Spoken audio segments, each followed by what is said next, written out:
Hey, it's Sandra. Welcome to another episode of Asexualise, My Asexual Life. This is a place to be for education, entertainment, inspiration, and all about a sexual life. So stay tuned. So, if you didn't already know, I'm a sex repulsed, for me, asexual, and I like watching movies that have got no sex in them whatsoever. So, Aussie, which is the name of the film that I've watched, is incredible. So, it's Aussie and Voice of the Forest, in case you didn't know. So this is an incredible movie. I'm going to reveal spoilers. So if you don't want spoilers, please do not watch this video. So Ozzy, I'm going to cut a long story very, very short. Ozzy is an orangutan. He's basically in the forest. And what happens is these people come in with their diggers and they cause a fire and basically burn down their environment, their forest, if you like, and Ozzy loses her mum and dad. And the beginning of the movie opens, and you think that Ozzy's parents are dead. And these two rangers find Ozzy as a baby, take Ozzy in, adopt or foster Ozzy, you could say. And they also have a couple of other I think the other ones, I'm not sure if the other ones are orangutans or monkeys, but basically, I think the others might also be orangutans. I can't remember, but basically, they take in like monkeys, orangutans as orphans. And so what happens is Ozzy grows up with the Rangers, and it's got a very modern twist, which I liked about this movie. The people that have adopted Ozzy, they've attached a device to her, and it's to her hand, so that it allows her as an orangutan to speak to humans. And she then gets on social media and becomes a social media influencer. So I do like the fact that they are putting modern storylines in quite traditional looking animations. And you probably can guess what happens. It is a very basic storyline, I think. It's a lovely story. The environment there is beautiful. You see a lot of colors and abundance, and you see the contrast between the abundance and obviously Ozzy, who's lost their family home and their parents. And Ozzy makes a couple of friends slowly. Oh wow, I love that kind of concept. Oh, glad you like it. So so in the beginning it's all like glorious. Ozzy loves living where they live, and then all of a sudden you see like this monkey, and it's stowing away in Ozzy's orphanage, if you like, and they call it a poop slinger or something. I think that must be like its nickname for this type of monkey. And anyway, it stays away and it stays in Ozzy's like dustbin. And then Ozzy gets a gift through the post, and the ranger people who are its orphaned parents, if you like, they say that Ozzy cannot have this present. And this present is like an iPad, but it's a jungle type looking one. And it's from a company that says they, build sustainable forests by it, for every tree they cut down, they basically plant one or two others, right? But what happens is the female ranger, which acts as Ozzy's mother, realizes that it's from the company that actually is not good for Ozzy, and she stops Ozzy from having this iPad because she knows it comes with, what can I say, comes with conditions, if you like. And so she says to Ozzy, you can't have this. And Ozzy like feels really upset, doesn't want to talk to their ranger mother. And then Ozzy ends up going away with this monkey, this poo slinger monkey. I think it's a poo singer from what I remember. I was just like hilarious. I thought it was so funny. And anyway, what happens is Ozzy's been really scared of going in the forest, the jungle, whatever you want to call it, since their parents died, and they haven't really stepped foot out of this orphanage. But on this iPad, they see a picture of their parents and they realize their parents are still alive, or so it looks like from the iPad. But the only way they can get to see their parents is if they go to this forestry type place. And so they embark on this journey with this monkey. They're an orangutan, but they embark on this journey with like this poo slinger monkey. It's probably a mud slinger rather than a poo slinger. I think it's a poo slinger. It's a slinger monkey anyway. That's like a nickname. It's not his real name, I don't think. And anyway, embarks on this journey with this monkey, and they go through a lot of trials and tribulations together. So the monkey helps to show Ozzy how to not be scared of the jungle, of the forest, if you like, and bring out her inner hero and be the hero of her own life story. And I love this because if you've read my Fibromyalgia Self-Help Handbook, or even if you haven't read it, you'll know, and this is Fibromyalgia Self-Awareness Month, or Fibromyalgia Self-Help Handbook, Ace Fiber Goal Awareness Month, basically. So if you haven't got my book, it's an autobiographical book, and this book is all about how to be the superhero of your own life story to save yourself from pain. In a nutshell, even if you don't have fibromyalgia, it's a personal development book in disguise. Anyone who reads this is getting a real big upgrade in their life to live their best life ever. So I would encourage you to get it even if you don't have fibromyalgia.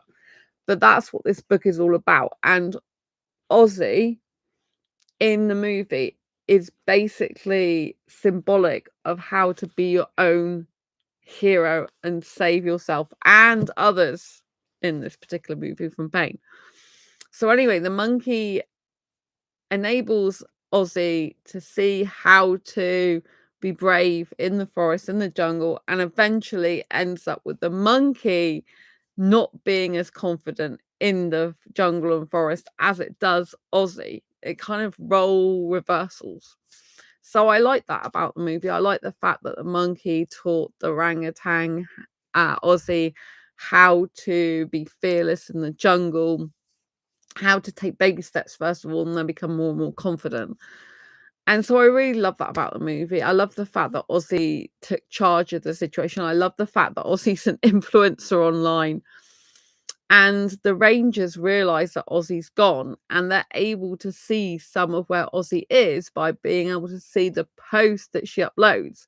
And she still keeps her device on for the rest of the movie, which means she can talk to humans. So you can hear what she's saying, understand what she's saying. And because she's been brought up by humans, they have trained her in how to speak and do sign language as well, which I thought was very, very ingenious. I'm like, wow, you don't very often see an animated kids movie where the main character has learned how to do sign language. I thought that was quite profound and interesting. So as the movie progresses, all of a sudden Ozzy hears this noise, and the poo singer is like, you can't be going near a noise, it's too dangerous. But Ozzy by this time is no longer fearful. And anyway, it ends up being like this very strange looking hippopotamus. It's crossed between like a hippopotamus and it looks like an elephant. But it's supposed to be a rare species of hippopotamus, however you want to pronounce it. As far as I can understand, that's nearly extinct. They're the last of its kind. So it's like a hippopotamus, but it looks like it's got a face of like an elephant, I thought. But anyway, it's a hippo as far as I know. So it got stuck in the mud, and they got it out. That's cutting a very long story short. There's a whole scene where basically it's got so stuck in the mud that the mud has literally stuck all around its face and gone like a plaster of Paris, like a clay mold around it. And so Ozzy and the poo slinger have to basically end up hitting the mud pack around the hippopotamus's face, and eventually it cracks so it can get the face free, but then the body isn't free, so they have to get the body free. And there's quite a lot of funny moments in that scene, I found. And then this hippo ends up being friends with both of them, but it's more like the hippos impose on them in the beginning, saying, "I'm coming with you, I'm gonna be with you." And so this unlikely trio, if you like, end up going on this adventure together where they're continuing through the jungle and the forest, and till eventually they realize that they are where Ozzy's family parents were taken, and it was burnt down. And so this company, they find out as a company, has completely destroyed their home. And at this particular point, there's no sign of Ozzy's parents, but Ozzy has a flashback of what it was like when Ozzy was taken from their parents and the whole place burnt down. And it's basically still burnt to cinders. And there's this very weird scene where there's a skeleton with a parachute, and Ozzy wants to get from one side of like the forest to the other side because they're searching for their parents, whose picture was on this iPad in this like place that's that's by this company that says they're like build it, they're a sustainable company. They cut drying trees, but they plant more and blah blah blah, which is all lies. Obviously, it's a big corporate organization that's basically, you find out, is going around killing killing off the rainforests, and it's then taking the animals captive. And in order to find this out, Ozzy makes this like plane, well, out of like the parachutes and the skeleton, the dead body skeleton. So like the skeleton is like spreading its legs and arms and its head, and the parachute is like going up above it. So it's like in the middle holding the parachute up. This is crazy. It's absolutely crazy part of the movie. It's funny, but it's crazy. I'm like, who would think of this? I don't know what story writers think in their head to come up with these crazy ideas. But anyway, so the skeleton is like got his legs are wide open like that. It's got its arms open like that, and it's got like this cap or something on, and the whole parachute is like attached to it. And then underneath is like the hippo with the poo singer monkey on one side, the orangutan Aussie on the other, and they're trying to fly across this like deserted and barren environment, which is just really crazy. And it's where Ozzy used to live, and it's just like completely gone to cinders. So they're trying to I can visualize that. Chubb and Lee, you can visualize that, Lee. Oh my gosh. It's a weird looking skeleton. It's quite young looking skeleton. It's just very bizarre. But I'm glad you can visualize it because it means that I'm doing something right. And actually the parachute is like red. It looks a bit like red balloons. And anyway, it goes across this valley, but Ozzy at one point says, "I know how to build this thing. I built it, but I don't know how to steer it." And so they end up crashing to the ground, and then Ozzy and the monkey end up finding this like window space where they end up going through and finding this what looks like a paradise, meanwhile leaving the hippo behind because the hippo's really big and huge. And so it ends up going to this what you think is a paradise initially, and Ozzy finds their mum and dad there. So their mum and dad are actually still alive, but in this place you find out that it's a bit like a zoo, and they end up being caged up in thing that looks like a paradise internally, but externally, obviously outside, is their forest that's been completely destroyed. But inside, they're told they're safe from the outside world, and they're given a home, and it's meant to be idealistic. But there's this massive crocodile that comes into this part of the movie. I am revealing the movie, by the way. So if you don't want spoilers, please do not watch the rest of this video. So this crocodile comes into it, but the crocodile's like got one eye. It's got like a patch over it, like crisscross, and it's got like one eye, and it's going around like this. But the crocodile is big and fat crocodile, and it's got a smaller, thinner crocodile. And the crocodile says, "Oh, can I have Ozzy as a playmate?" And they're like, "Sure, you can." So this big crocodile is is kind of ruling the whole of the internal zoo type environment. Basically, they're animals that are locked up whilst their forest is being destroyed, and they've kept them in this place that's really a prison, but it's meant to be looking really good, like, it's got waterfalls and like, rivers and stuff for them to play in, and it's all looks good, but every single day ends up being so repetitive. They've got this tree, this animated tree on the wall that looks like, like something you would get in a safari park or zoo when people would be showing around, but there's no people coming around this place. It's isolated. You find out that they're just literally cutting all the pine cones down, cutting all the trees down, and then any animals that's actually left that they haven't killed off, they're putting in this, like, place. But it's so repetitive. They end up saying and doing the exact same things every day.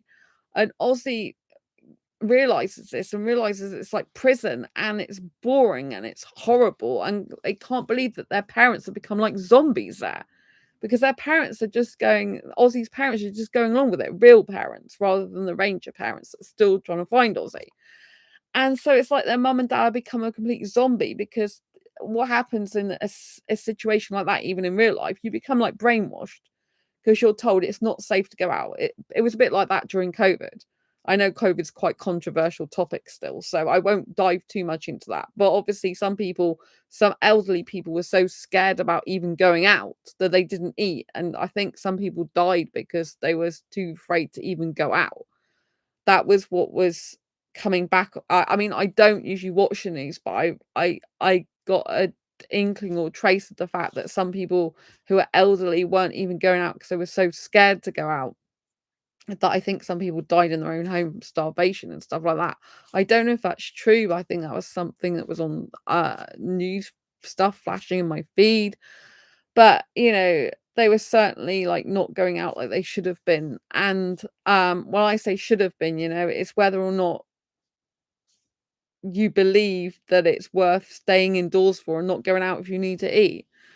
And, there's a lot of situations in life where the media and the news particularly does make people very scared to do things. And, it's all over the internet, all over different things. I mean, at the moment, my health, I have to improve still in real life. And I'm digressing a little bit here. And I'm doing lots of research about that.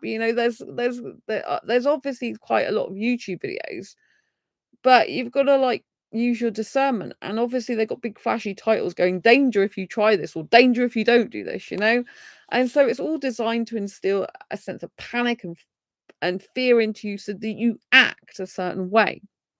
So in this movie, it's bringing to the attention that people that are in confined spaces that are kind of like having the same thing over and over again, repetitive, they're like being programmed and conditioned to behave a certain way and become compliant. And that's what a lot of people do who, for example, are in abusive relationships. We're digressing here, but in real life, in abusive relationships, they keep saying the same thing to the person to wear that person down. They keep gaslighting them, blurring their reality, making them feel like they're in the wrong, making them question their reality all the time, and telling them the reality that they want them to believe in order for them to be compliant. Happens a lot in narcissistic abusive relationships. It's very bad. And it's very, very difficult to break out of it because they brainwash you.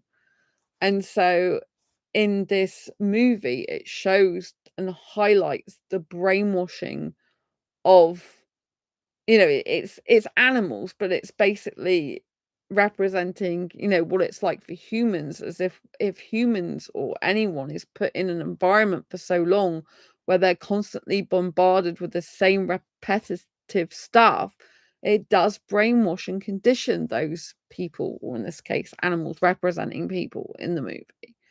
And it's very dangerous. And so Ozzy, who's like the younger kid, who's an influencer online, even though a monkey, recognizes this and is like, has to try and break their parents out of the mold, but they can't because their parents have just taken it all on board and they won't listen to Ozzy. So Ozzy then decides that their parents aren't going to listen, so they make the difficult decision that they're going to have to leave the parents and go and try to find out what's going on, who is behind this company, why they're doing what they're doing, and how they can Ozzy can make a difference and change this situation, because the parents being older, they don't listen to the youngster. It's quite common this in real life, you know?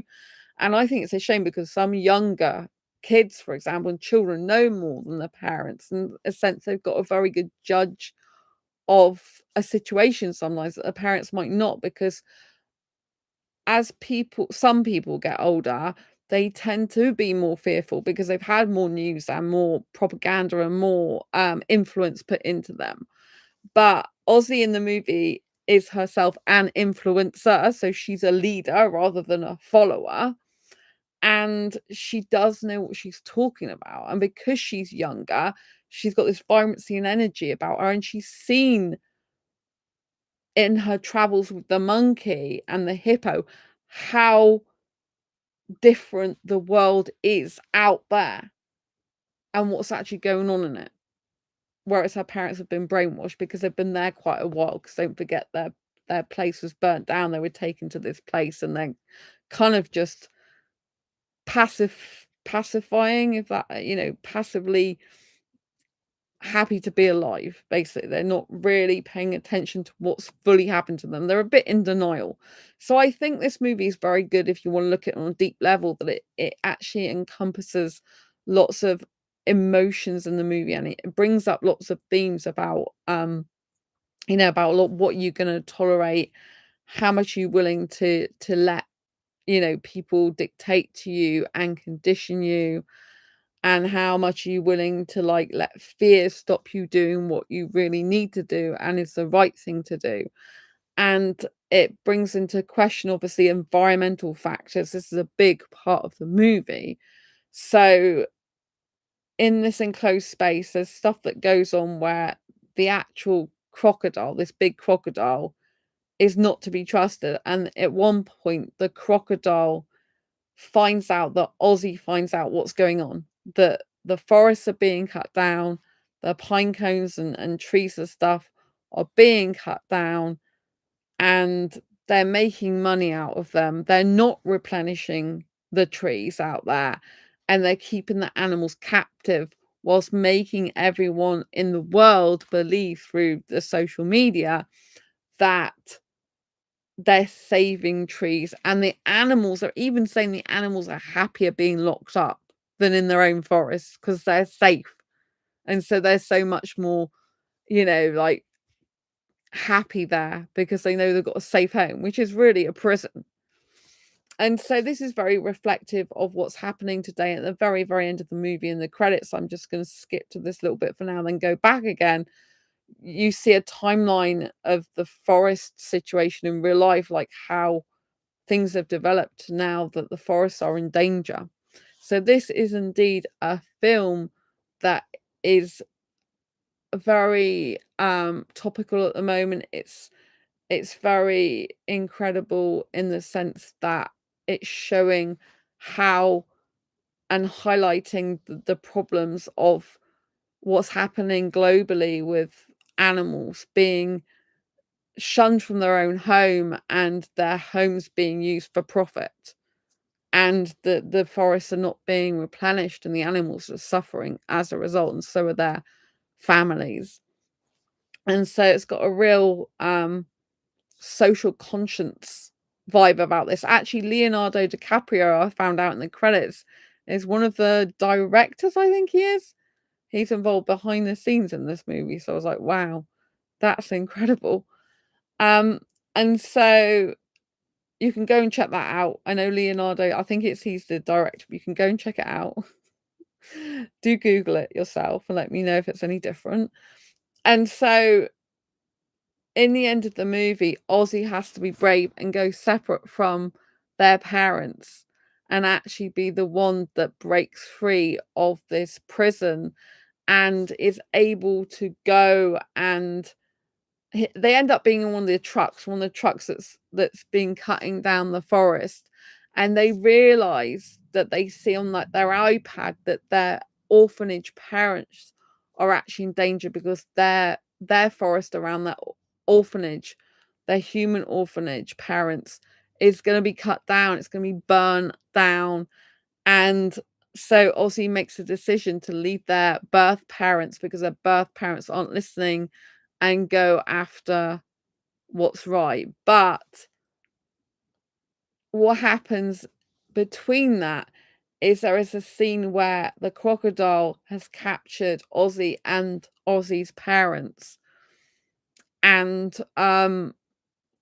they've trapped them, and they put the water on in this room and leaving them to die. So that's quite hard. And the hippo is the one that saves the day in that scenario, which enables Ozzy to break free on their own, I might add, which is very scary for Ozzy to try and save their ranger parents.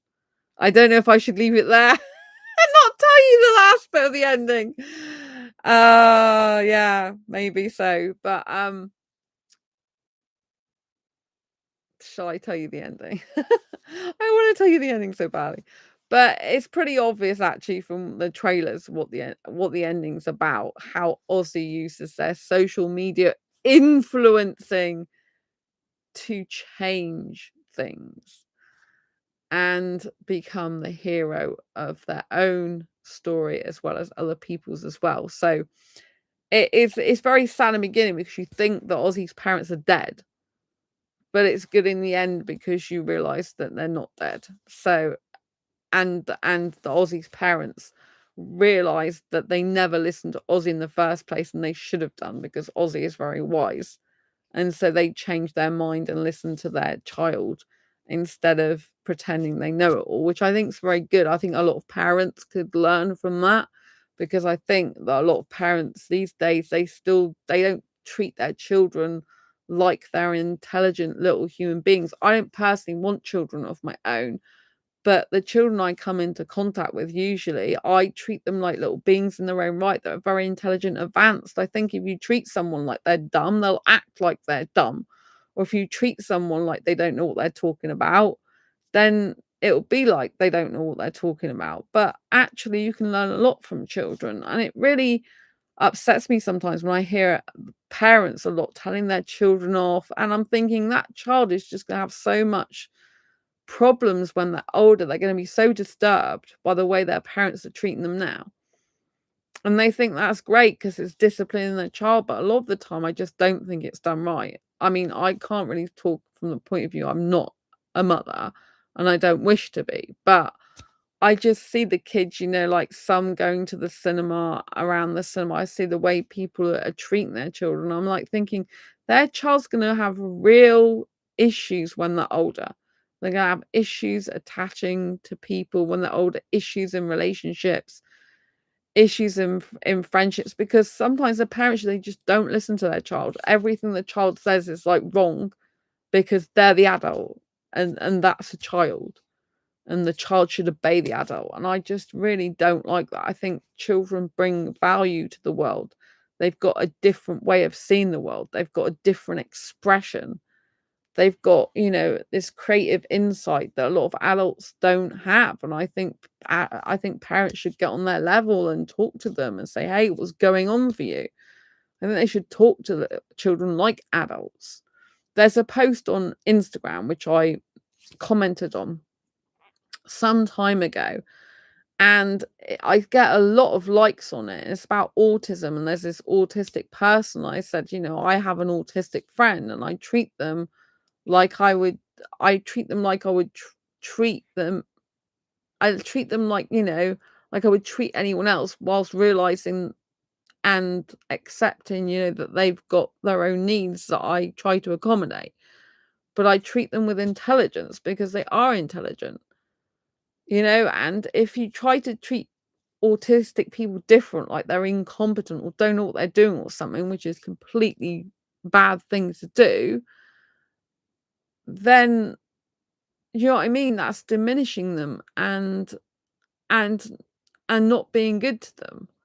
And so I treat people how I'd like to be treated. And it's amazing what autistic people can do if you just allow them to be themselves and accept that they have their own ways of doing things and that they have their own character and that they can be truly amazing.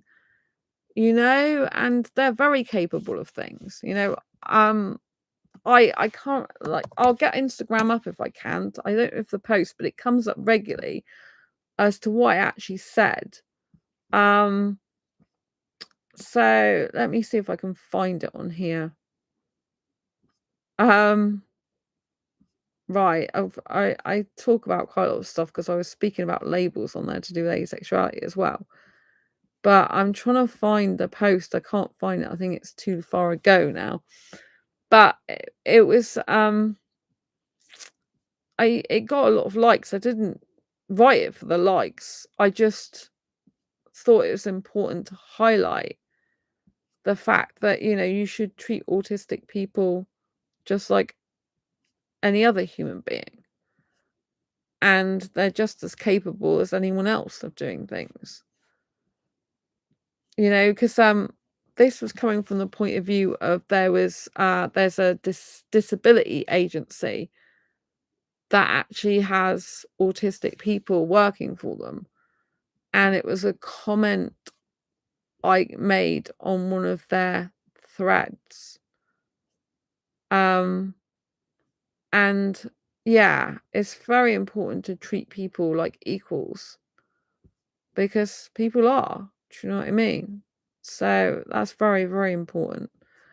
I can't find the post now. I really can't find the post. But it was an important point and it was an important post. So anyway, people are capable of greatness. That's what I'm trying to say. But you should treat them that way. This includes children.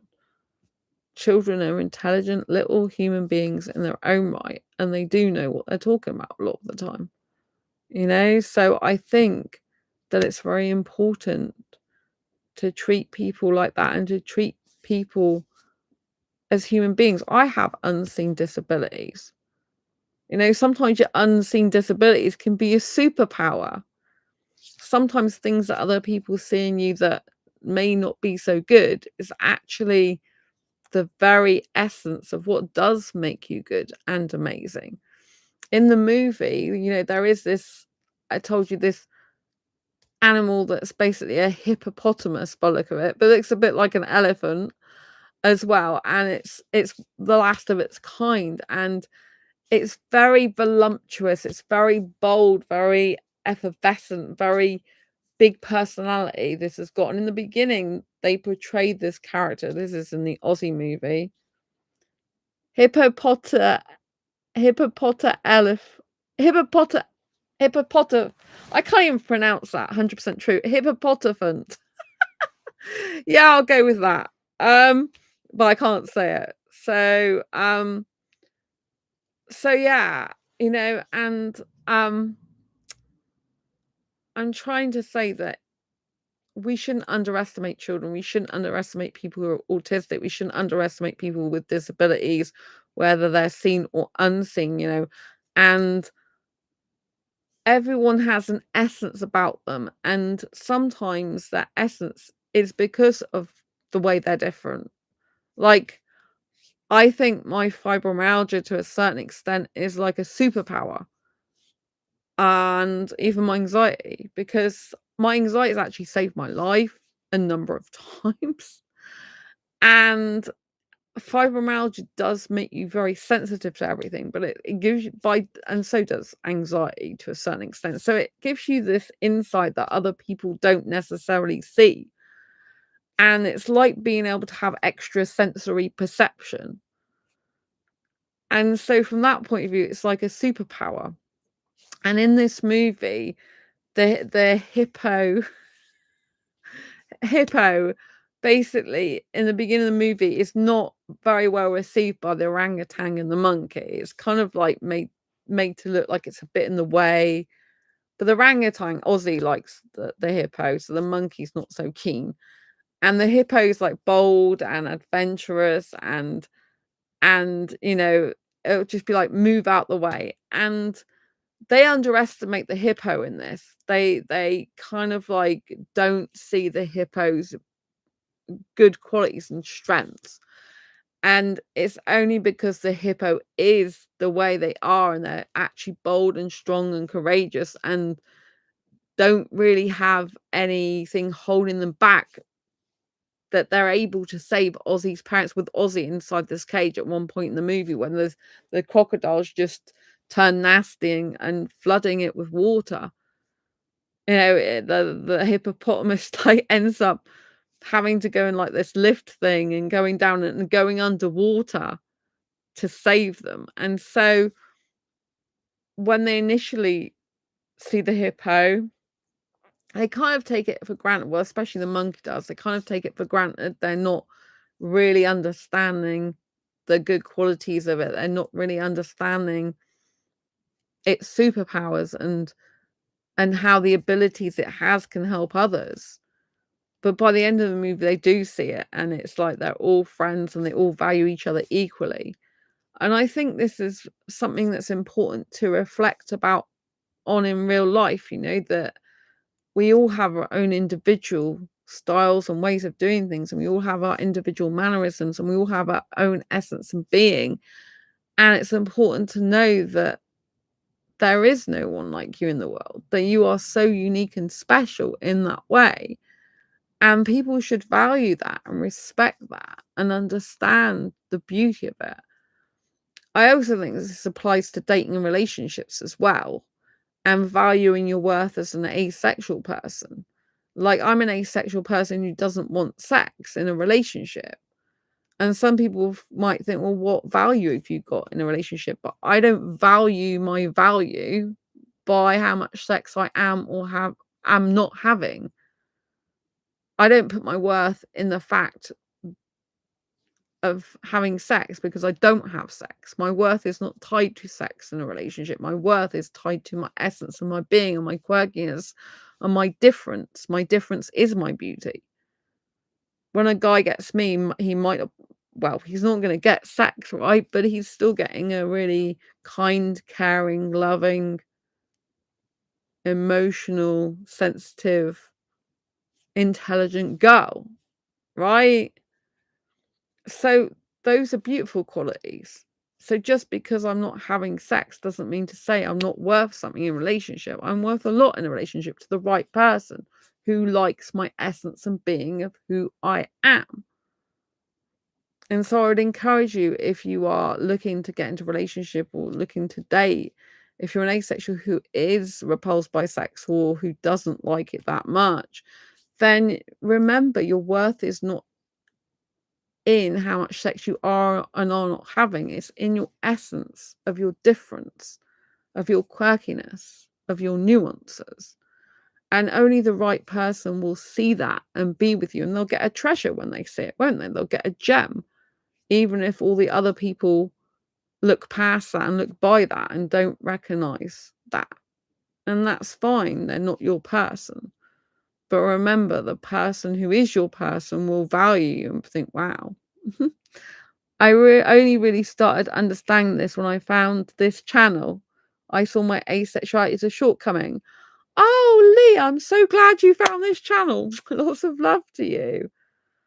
I'm glad you understand that your difference is your beauty, and that definitely asexuality is not a shortcoming whatsoever. So I'm glad you found this channel. I hope you find it helpful. I do a lot of personal development stuff on this channel that goes above and beyond normal asexual talk, which I like about this channel personally. It's like my USP. Like, some people are like, oh, well, this channel's got loads more followers and subscribers or whatever. And I'm like, okay, but I talk from my heart. I do things my way on this channel. I'm about being raw, real, authentic, and showing asexuality in real life context every day. I saw it as something that was lacking in what I could offer. Oh, Lee, well, thank you for admitting that. It's very vulnerable of you, and I appreciate that. But it's definitely not something that's lacking. You know, it's only lacking to people who are after that, if you know what I mean. Because obviously we're not going to be everyone's cup of tea. No one's everyone's cup of tea, you know. And I think by not focusing on genitalia stuff, for those asexuals that don't, then we offer a lot of other stuff and we bring a lot of other things to the table. And I really don't value my worth by sex. I find it very strange. Well, I'm not active on dating sites anymore, but I find it very strange when I was on dating sites active, the way people are so interested in sex, I completely forget about it. Even now, because I'm not even on dating sites that much, I really forget a lot of the time about how people are so sex obsessed and interested in sex and relationships. It goes out my head because I don't think like that. I don't focus on that. It isn't like something that even enters my head a lot of the time until I come across heterosexuals and I'm like, well, why wouldn't you be interested in me? I'm like, oh yes, okay, you like sex. Well, okay, fair enough. But you know what I mean, I forget a lot of the time that the majority of the world likes sex because I live such a unsexed life that I love that I forget about it. Laugh out, me too, but they soon remind you. Yeah, I know.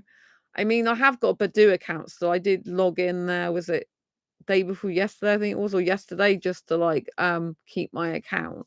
Because Badoo was going, "We're missing you, Sandra." I'm logging in. I'm like, well, I've got likes, but I haven't got any new people chatting to me as far as I know, because I'm not active on there anymore. In order to get people chatting to you, you need to usually be active. I think I've got 84 or something new likes. I think they've hidden my old likes. It says latest likes, and I'm like, okay. But every time I log in, it seems to be usually the same person that's liked me. So that person must keep having new profiles or something, because I'm thinking this is just the same person. I think it's someone called Aston who looks like they're trans actually, and they're like, I don't know if and I've offended anyone by saying that. I hope I haven't. Um, but yeah, this person just keeps like whenever I go in, I don't even look, like it just comes up with the latest likes, and this person must have been like on the latest likes like 3 times or something. Like, but I haven't gone into their profile to see if it is a different profile because I'm not doing online dating stuff at the moment. I'm going out in real life to different places. I am trying, because I'm in Matthew Hussey's Love Life Club. For those of you who didn't know, I've digressed onto other things now, but it's relevant to the movie in the sense of it's all about, like finding yourself and being in your own essence and being the superhero of your own life story. You can relate all this type of thing to your own life, to your dating, to your relationships, to growing in confidence in who you are, and to be a leader in your life and to trust yourself. I mean, Ozzy in the movie has to trust themselves. They have to trust that they know better than their parents even. And I think this is very true of real life. You have to at one point understand that sometimes you do know more about some things than your parents, because they're a different generation. They know about different things to you, and you can use your talent, skills, and abilities of your younger life to make an influence and impact in this more modern society, because you are younger if you are younger, so there's advantages to being younger as well as older, and sometimes younger are wiser because they haven't got all the baggage, they haven't got all the fears, they haven't got all the things that have been built up for years clouding their judgment. They just see the home run, if you know what I mean. So even though I've talked about a movie to do with a monkey, an orangutan, and a hippo, a lot of these themes are very relevant to adult life and to dating and relationships even. It's all about being your own person, even though the movie's got nothing to do with dating and relationship. I have to say there's no sex involved, nothing to do with romance in it whatsoever. So this is a perfect movie. Ozzy is a perfect movie in this way for asexuals. No romance, no kissing. Even Ozzy with their parents is not really that affectionate. I would say they're a little bit, but not that much. Ozzy has to go, to an orphanage in a way, family, and they have to learn to be with a new family. So they end up with like 2 families. And so it's very important that you see that the themes in a lot of animated movies, kids' movies, if you like, have adult themes in it. They reflect society. there's adults behind the animation kids movies. They're the ones that are putting all these things out there, very hard-hitting storylines, really. I think that's why some of the storylines do get a bit too hard-hitting for kids sometimes, because really they're adult themes.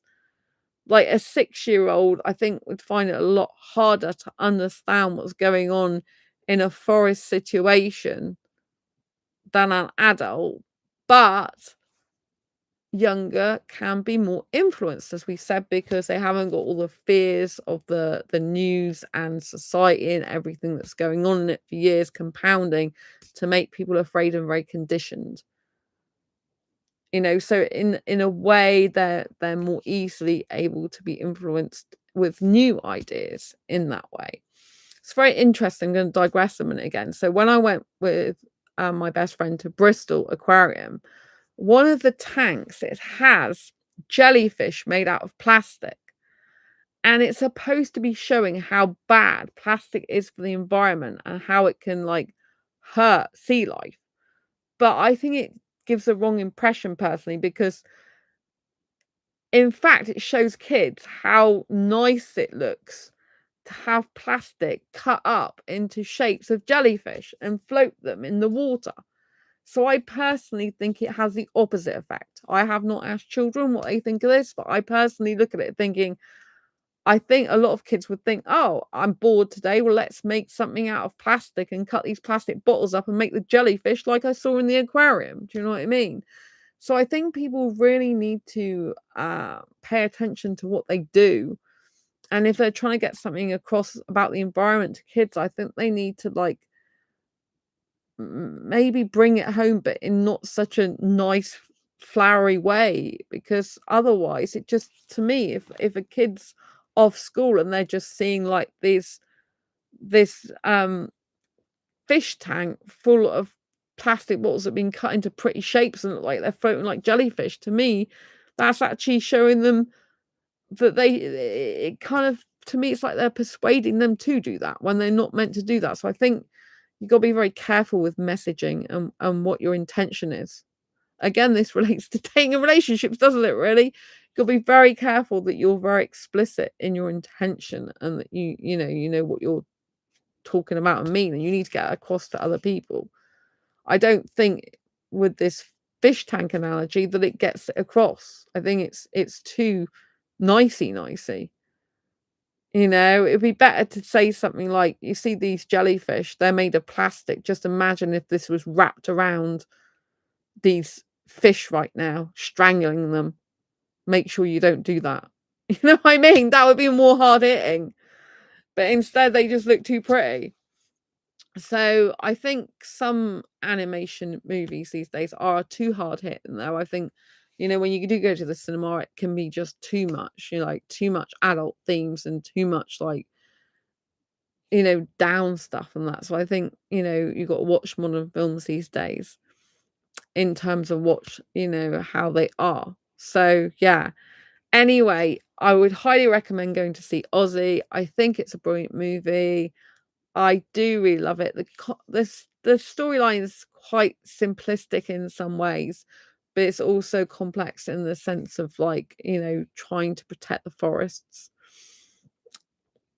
Sounds brilliant. Thank you, Lee. Thank you for being in chat. I am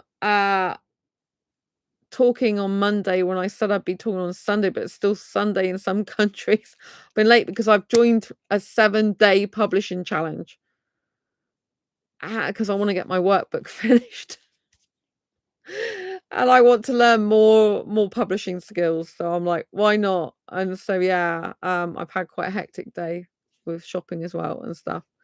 So anyway, yes, I'm taking part in a 7-day challenge as well as going to live stream. I looked up Leonardo DiCaprio is this as a producer rather than director. So thank you, Lee. Lee looked it up, and Leonardo DiCaprio is a producer of the Aussie film, not a director. So I did get that incorrect, but I knew there was something about him in the credits. I always watch the credits, but it did roll by quite fast, and I didn't look it up before I joined this live stream because I would I actually just joined a publishing challenge literally before I came on here, and I haven't even gone through the dashboard stuff I need to prepare. But I'll do that when I wake up because I'm a bit sleepy now. It's like late here in the early hours of the morning. And yeah, so anyway, do watch the film if you haven't seen it already. Give this video a thumbs up if you like it. Subscribe if you haven't already for more asexual entertainment, lifestyle vlogs, education, information. Is all here on Asexualise, my asexual life. Don't forget to grab a copy of Fibromyalgia Self-Help Handbook if you like being the superhero of your own life to save yourself from pain. This is a great autobiographical read, personal development book in disguise, and teaches you how to reduce pain in up to 25 aspects of your life, even if you don't have fibromyalgia. I'd highly recommend it. And then also my 2 best-selling asexual books, Asexual Perspectives, 47 Asexual Stories, and Diary Confessions of a Hyperromantic Asexual, 78 life lessons, important life lessons to ace your life. Go and grab these as well. They're all on Amazon. Thank you for watching. You've been amazing. Thank you, Lee, for being in chat. Love you lots. See you soon on the next video live stream. Lots of love. Take care. Bye.